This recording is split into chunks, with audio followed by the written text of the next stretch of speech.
Bom dia, um feliz dia. Hoje, domingo 14 de janeiro. Vamos aí meditar na palavra de Deus. Hoje, o título da lição: O Senhor nos fez. E o Senhor nos fez, né? Como diz lá em Gênesis, nos fez a imagem e semelhança, né, dele, não é isso? E hoje nós vamos meditar aí no Salmo 8, no Salmo 100, né? Como Deus e as pessoas são retratadas nesses salmos e o que lá revela sobre o caráter divino. Não é isso? Nós vamos responder ao longo da lição essas perguntas, né? Eu peço que vocês meditem aí com calma nesse Salmo 8, no Salmo 100, né? Eu tirei algumas coisas importantes aqui, né? O Salmo 8 ele diz a glória divina é de dignidade do Filho do Homem, né? Aqui o Salmo 8 começa: Ó Senhor, Senhor nosso, quão magnífico em toda a terra é o teu nome. E ele termina exatamente lá no verso 9 com a mesma frase que ele iniciou no verso 1, né? E ele fala também lá no verso 3, quando contemplo os teus céus, obra dos teus dedos, e a lua e as estrelas que estabeleceste. Ele continua: que é o homem que dele te lembres, e o filho do homem que o visites?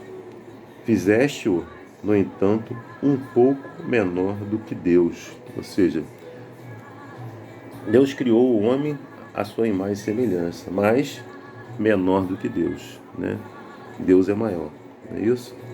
E aí continua: e de glória e de honra o coroaste. E ele continua: deste-lhe domínio sobre as obras de tua mão e sobre os seus pés tudo lhe puseste. Então Deus, né, criou as obras, né, tudo que ele criou, e colocou sob os pés, né, de cada um de nós, não é isso? Então ele colocou aí as ovelhas, os bois, todos, e também os animais do campo, as aves do céu, os peixes do mar e tudo o que percorre as sendas dos mares. Ou seja, eles colocaram sobre o domínio, né,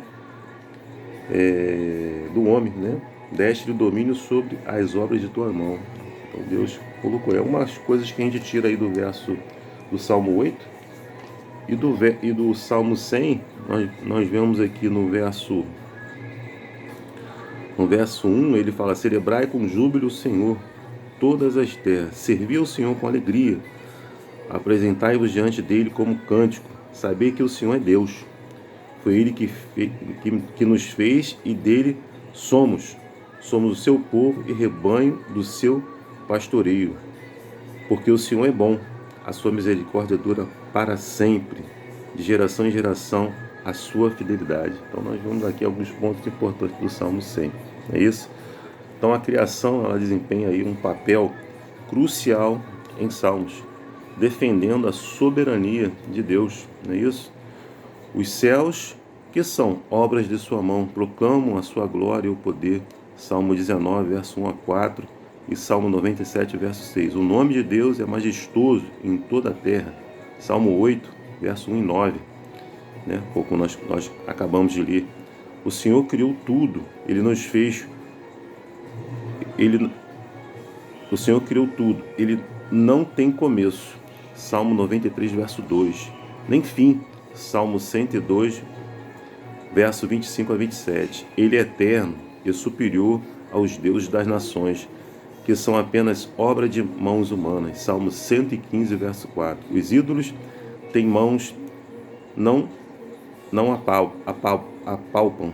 Salmo 115, verso 7. O passo que, quanto ao Senhor, nas suas mãos estão as profundezas da terra, e as alturas dos montes lhe pertencem. Dele é o mar, pois ele o fez, obra de suas mãos os continentes. Salmo 95, verso 4 e 5. Então nós vemos aí que vários salmos, né, retratam aí o poder de Deus sobre as forças da natureza, as quais outras nações criam que fossem divinas. Por exemplo, o Salmo 29, o Salmo 29, o Salmo 93 e o Salmo 104, esses salmos reafirmam que o Senhor reina sobre toda a criação e é supremo em poder e dignidade. O Salmo 100 ataca uma forma sutil de idolatria, a autoconfiança, enfatizando que Deus nos fez e dele somos. A criação também testifica do amor de Deus. Tudo o que existe deve a existência a Deus, que também sustenta a vida. Você pode ver isso no Salmo 95, verso 7, Salmo 147, verso 4 a 9. Observe que Deus não apenas concedeu existência às pessoas, mas fez do antigo Israel o seu povo e rebanho do seu pastoreiro. Ou seja, nós somos o povo de Deus, não é isso? O seu rebanho do seu pastoreiro. Não é isso? Como retrata aí no Salmo 100, verso 3, como nós lemos também. As expressões seu povo e rebanho do seu pastoreiro revelam o desejo de Deus de um relacionamento estreito com seus filhos, com cada um de nós. Somente o Criador tem poder de abençoar e fazer com que seu povo cresça, portanto, ele é o único digno de adoração e confiança. Vários salmos convocam tudo o que tem fôlego, toda a terra, mar e tudo o que nele há a celebrar com alegria diante do Senhor. A criação revela a glória divina, mesmo após o pecado, e os salmos apontam somente para Deus como digno de adoração. Toda a honra, toda a glória seja dada ao nosso Deus, porque Ele nos fez a imagem e semelhança dEle. Né? E aqui nós vemos que esse salmo, tanto o 8 quanto o 100, Deus é apresentado, como nós vimos, como um Criador, pastor e Deus de misericórdia. Né? A sua misericórdia dura para sempre, não é isso? Somos retratados como rebanho de seu pastoreiro, como nós falamos aqui. Somos dele, criados por ele, e somente ele é digno de adoração, como nós vimos, não é isso? Quem é o homem para que dele te lembres? E o filho do homem para que visites? Está lá no Salmo 8, verso 4. Deus é Criador. Como você reage a essa verdade? Como Deus Criador, você acredita que Deus te criou à imagem e semelhança dele? Essa é uma verdade, né? Devemos divulgá-la para que todos saibam que nós temos um Criador e toda a honra, toda a glória seja dada a Ele. Só Ele é digno de adoração, né? Porque Ele nos fez, não é isso? A imagem e semelhança dele. Deus chama até as estrelas pelo nome, como nós vemos lá no Salmo 147, verso 4. Imagine quanto Ele se importa comigo e com você, né? Deus nos fez a imagem e semelhança. Deus quer que todos, né, o adorem. Somente Ele é digno de toda adoração, né? Toda a honra, toda a glória seja dada a Ele. Que Deus te conceda aí um domingo de paz, de tranquilidade para você e para sua família, e que você o adore. Somente Ele, né, que nos fez. Nós somos o povo dele, o seu rebanho, né?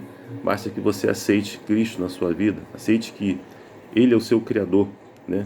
E criou todas as coisas. Que Deus te abençoe você e sua família. Meu desejo, minha oração. Amém.